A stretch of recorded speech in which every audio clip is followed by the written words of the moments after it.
మనందరి మధ్యలో ఉన్నారు అనేది గమనించడానికి ఒక ఉదాహరణగా మాత్రమే మీకు తెలియచేస్తూ ఉన్నాను. ప్రస్తుతము ఎచ్చెర్ల కాన్స్టిట్యున్సీలో ఉన్నాము.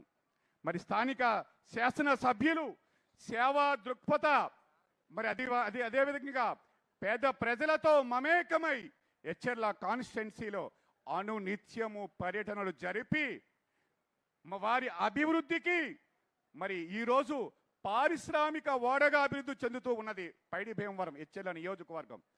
వారికి చేదోడు వాదోడుగా ఉంటూ ఈ ప్రాంతాన్ని పారిశ్రామికంగా ఎలాగ అభివృద్ధి చేయాలి, పారిశ్రామికవేత్తలకు ఎలాంటి చేదోడు వాదోడు అందించాలి అని స్థానిక ఎచ్చెర్ల శాసన సభ్యులు ఆరాటపడుతూ ఉన్నారు. అందుకనే ఈరోజు గౌరవ ముఖ్యమంత్రి వర్యులకు ఎచ్చెర్ల అసెంబ్లీ నియోజకవర్గం అభివృద్ధి చెందబోయే అంశాలను తన మాటల ద్వారా తెలియజేయబోతూ ఉన్నారు మరికొద్ది సేపట్లో.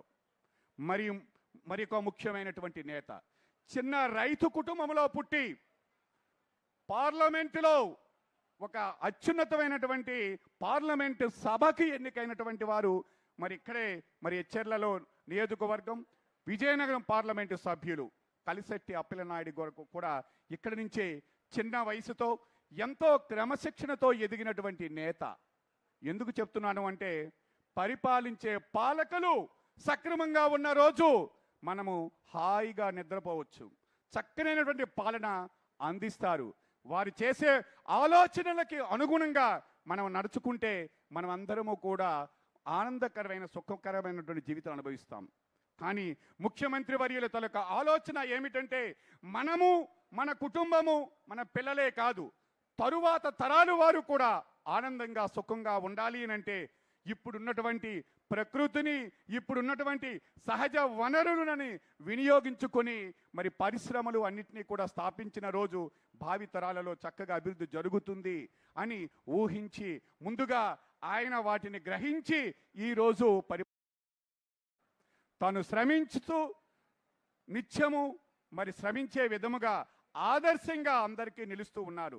ప్రజాప్రతినిధులకు మరియు అధికారులకు, ఉద్యోగ రంగానికి ప్రజలు కూడా ఆ బాటలో నడవాలి. అందుకనే స్వచ్ఛ ఉత్తరమైన కార్యక్రమాన్ని ఈరోజు ఆంధ్రప్రదేశ్లో ప్రతి శనివారము, ప్రతి నెలలో 3వ శనివారము మనము అబ్జర్వ్ చేస్తూ ఉన్నాము. దీనికి కారణం ఏమిటో తెలుసా? ఆ రోజే కాదు, ఒక 3వ శనివారం కానీ మనము దాన్ని అలవాటుగా మర్చుకుంటే ప్రతిరోజు కూడా మన పరిసరాలని పరిశుభ్రంగా ఉంచుకుంటే ఆరోగ్యంగా ఉంటాము. ఆరోగ్యంగా ఉంటే జీవితంలో మనము ఎప్పుడూ కూడా అనారోగ్యం పాలైతే చేసే ఖర్చుని అది మనకు మిగులుతుంది, మనం ఇంకొక దానికి వినియోగించుకోవచ్చు. అదే మనం అనారోగ్యం పాలైనట్లయితే అధిక డబ్బుని ఖర్చు చేయవలసి ఉంటుంది. అందుకనే గౌరవ ముఖ్యమంత్రి వర్యులు స్వచ్ఛ ఆంధ్రప్రదేశ్ దిశగా ఈరోజు స్వచ్ఛత పాటించే విధంగా పలు కార్యక్రమాలను చేపడుతూ ఉన్నారు. మనం అందరము కూడా దానిని అవగాహన చేసుకొని వారికి చేదోడు వాదోడుగా నిలవవలసినటువంటి అవసరమైతే ఉన్నది. ఇంకొక ముఖ్యమైనటువంటి కార్యక్రమం 1997లో ఆనాటి ముఖ్యమంత్రి, ప్రస్తుత ముఖ్యమంత్రి నారా చంద్రబాబు నాయుడు గారు ఈ గవర్నెన్స్ అని తీసుకొచ్చారు. మొట్టమొదటిసారిగా మీ సేవా కేంద్రాలు 1997లో తీసుకొచ్చారు. ఆ రోజు అందరూ అనుకున్నారు ఈ కంప్యూటర్స్ పనిచేస్తాయా లేకపోతే ఏముంటుంది అనుకున్నాము. ఆ రోజు విజన్ 2020లో పెట్టారు. ఈరోజు విజన్ 2020లో మారుమూల ప్రాంతం సైతం మీ సేవా కేంద్రాలు వచ్చాయా లేదా? విజన్ 2020లో పెట్టినవన్నీ కూడా ఈరోజు వచ్చాయి.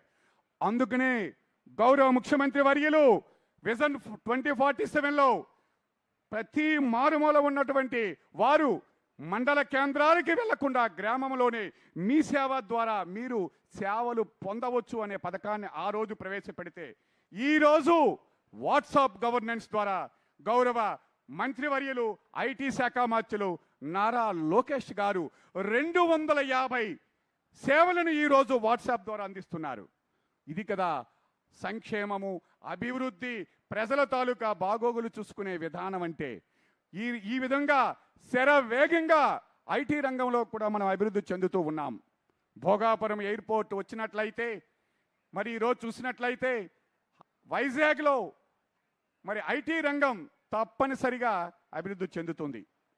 దానికి అనుగుణంగా మనం అందరము కూడా గౌరవ ముఖ్యమంత్రి వారు నిర్దేశించినటువంటి కార్యక్రమాలలో భాగస్వామ్యం అవుతూ క్రమశిక్షణతో వారికి మనం అండదండలుగా ఉన్నట్లయితే ఆంధ్రప్రదేశ్ రాష్ట్ర భవిష్యత్ అతి కొద్ది సంవత్సరాలలో బంగారు భవిష్యత్తుగా మారబోతుంది అనడానికి ఏ రకమైనటువంటి అతిశయోక్తి లేదు. మరి ఇంకొకటి చూసినట్లయితే విద్యుత్ రంగంలో ఉమ్మడి రాష్ట్రంలో గౌరవ ముఖ్యమంత్రి వర్యులు